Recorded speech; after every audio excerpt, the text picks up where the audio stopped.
Bonjour, Mickaël Ferry, bienvenue dans cette nouvelle vidéo. Dans cette vidéo, je vais répondre à une question que l'on se pose tous quand on cherche à acheter de l'immobilier. C'est: faut-il monter une SCI? Voici ma réponse.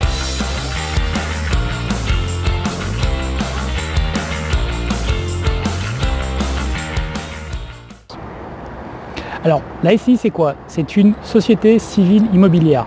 Donc c'est pas une entreprise commerciale, c'est une société civile, c'est ça la grande différence. Et elle vous permet d'acheter notamment de l'immobilier. Ce que j'ai remarqué globalement, c'est que les gens qui se posent cette question-là, généralement, sont ceux qui n'en ont pas besoin, ils se la posent beaucoup trop tôt. Et les gens qui ne se posent pas la question sont généralement ceux qui en ont besoin. Donc voilà pour la réponse rapide. Donc globalement, quels sont les critères que vous pouvez utiliser pour savoir si vous avez besoin de monter une SCI ou pas?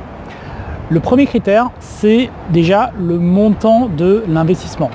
Il faut savoir qu'une SCI, ça engendre des coûts. Il y a des coûts de création, il faut compter 1000, 1500, 2000 euros.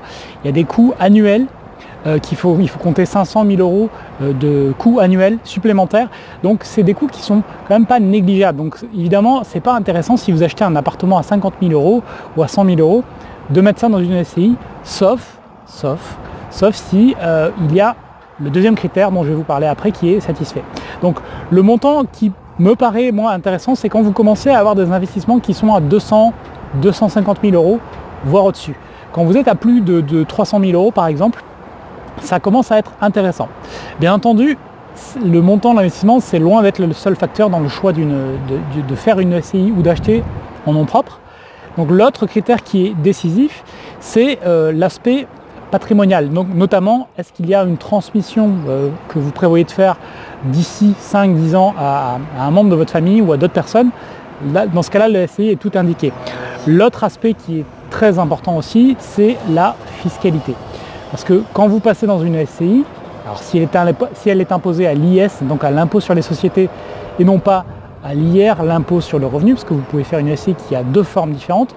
Quand elle est à l'impôt sur les sociétés, vous bénéficiez d'une fiscalité différente. Dans ce cas-là, c'est un moyen pour séparer votre fiscalité personnelle de la fiscalité de vos revenus immobiliers.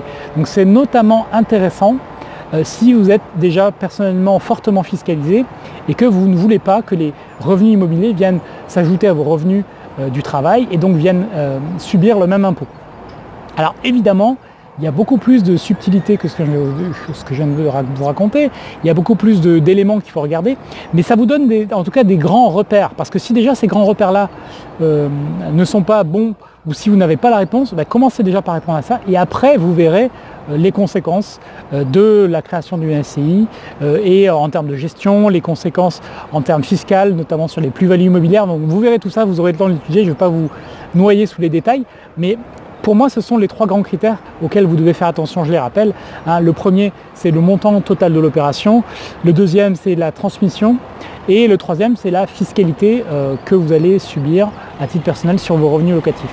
Donc voilà trois éléments que je pouvais vous donner dans cette courte vidéo sur le fait de faire une SCI ou de ne pas faire de SCI.